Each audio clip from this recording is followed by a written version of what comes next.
To detach the coil cable from the audio processor, first remove the battery pack cover. Make sure that the battery pack cover lock is in the vertical unlocked position. Then slide the cover off the battery pack.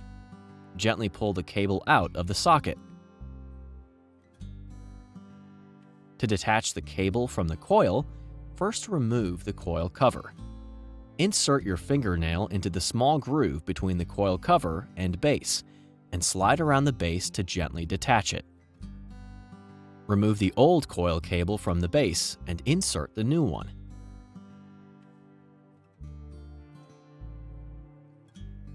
Note the orientation of the plug. The logo and arrow should face up. Place the coil cover over the base and gently press together until they snap into position.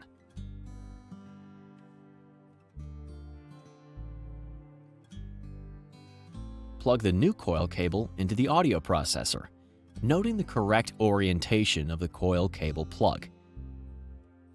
Finally, slide on the battery pack cover.